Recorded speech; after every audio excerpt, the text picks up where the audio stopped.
What is up, guys? I am back to lecture you on chapters 22, 23, and 24 for Intro to Public Health. Normally, I do it live, but I'm in conferences at this time, so I wanted to go ahead and get a recording. There is a video quiz after this, so make sure you look at your PowerPoints. Make sure you watch this video, okay? Won't necessarily need the book unless you've read the book already. The book is relatively short, so it's easy to read. It's an easy read. But if not, make sure you watch these video quizzes to make sure that you do well on this quiz.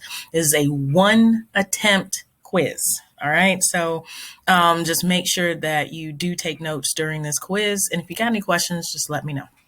Okay. I have notes, as you guys might know from another course, just so I won't ramble and bore you to death. All right. So we're going to talk about chapter 22.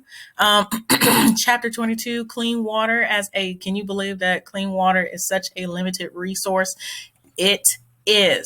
All right. So there are a number of water pollution incidents that have occurred.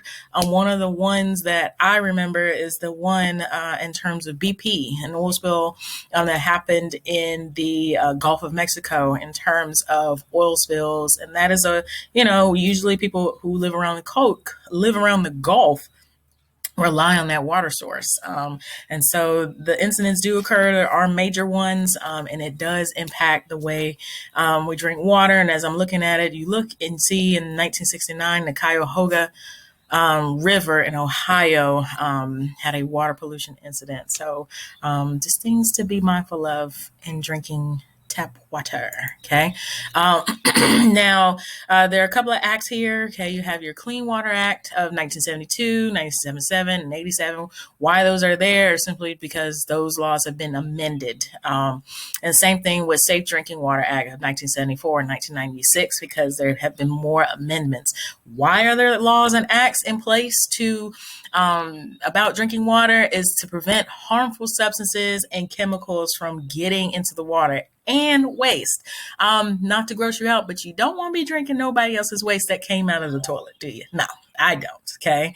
But knowing that, that'll make you convert to just drinking bottled water, right? Yeah, I would too. So that's why these acts are in place. Okay.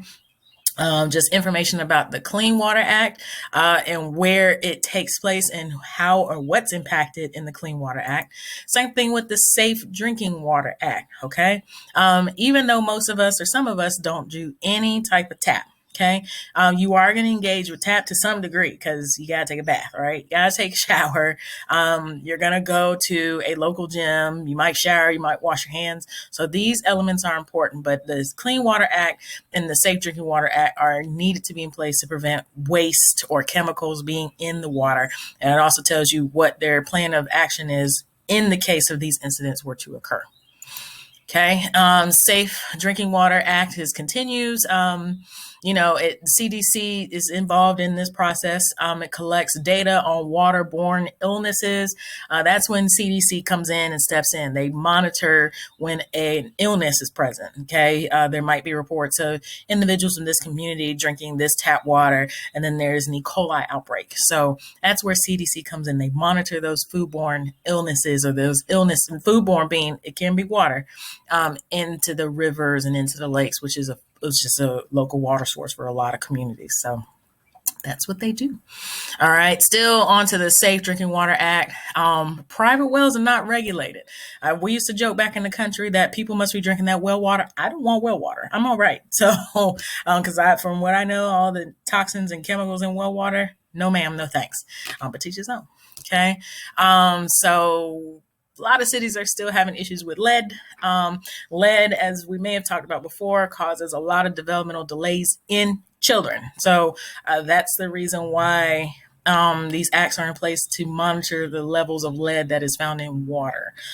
Because even though you may not drink tap water, or your best friend's child don't drink tap water, there are children in lower socioeconomic communities that's their only source of water, tap water. So that's the reason why these laws are so important. But different administrations can adjust it a little bit. So that's the reason why it's so important for you to vote.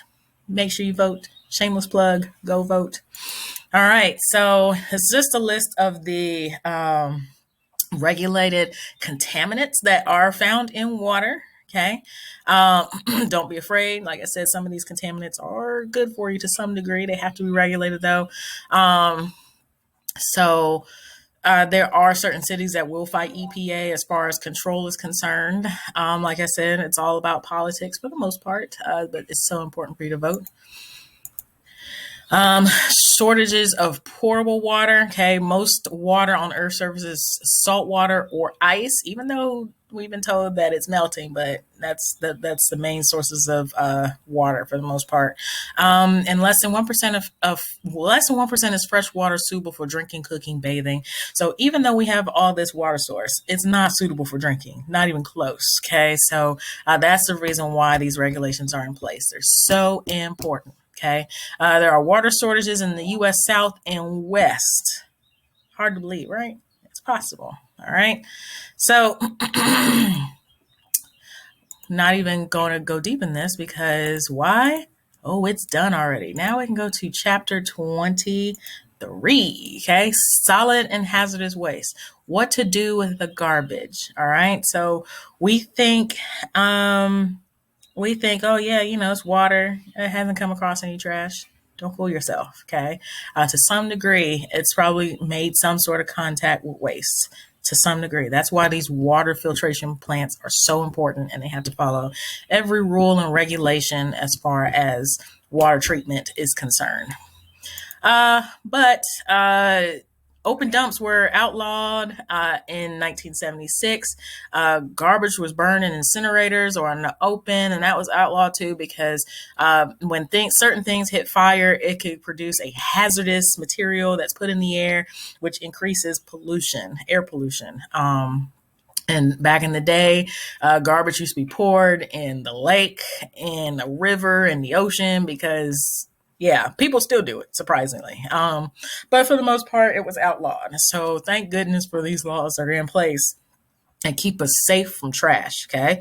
But also the trash doesn't just come from people dumping it, but it comes from trash when we go out on lakes and we want to party. I've been on a boat and partied, and some people will just throw trash in the lake, like it's just going to swallow it up, and no, it's probably going to end up in somebody's mouth. So I'm very mindful of what goes in the lake. So also just be mindful. These acts are in place because you don't want to swim next to poop. Do you? No, I wouldn't either. All right, so there are now much more sophisticated, and they are landfills. Landfills do call for a lot of space, though. So, but it should be dry. You might see like mounds of it. I could think of one specifically growing up in Raleigh, where it was this big old mountain, this big community, and it was a landfill. But its purpose is to be able to keep it, some airflow going through it to prevent from dangerous gases from building up, because again, that can contribute to air pollution, especially for those who live close to the community. All right. So there are so many alternatives to landfills. Okay. You can recycle. If your community allows recycling, please do it. You can reuse items. I struggle with this. I don't reuse. Once it's trash, it's trash. But some things can be reused. You don't want to keep it and hoard it and all the other stuff. I know a lot of people that hoard, but ideally, the best way is to recycle it. Okay. It talks about with the Love Canal in New York in 1978, Times Beach, Missouri. All of these just address hazardous waste for the most part. So, all right. You have Superfunds. Superfund controversy is that much effort was focused on determining who is liable. American Recovery and Reinvestment allocated $60 million for further cleanup of Superfund sites. So just again, regulation and management of waste. That is just sorry, that's my link. These are just all of this to say that people make money behind these. So behind landfills, surprisingly. All right, coal. Remember, we had the smokestack removed. It's important because if the smokestack is not being in use, becomes pollution. It becomes a hazard. Um, Coal ash is a waste from coal burning power plants. It's stored in open dumps, primarily near rivers, and it contains a lot of metal contaminants, which goes into the water. And EPA is not regulating that either. Even though EPA is this big, large federal organization that can have control over what goes into what, they don't regulate everything. So just be mindful of that aspect of it. All right. And so now, see, these chapters are short. Look at that. Going on to chapter 24. Safe food and drugs is an ongoing battle. Back and forth, back and forth. What's safe? What's not? At the rate we going, I just either gonna grow it or birth it at this point because it seems like everything is just unsafe to eat anyway. Okay. So you got let me make sure I stick to my notes. You got some foodborne illnesses, all right? What are they? All right, so you got some salmonella, some E. coli, you have hepatitis A that can be in there, Norwalk virus, and then you have parasites in there.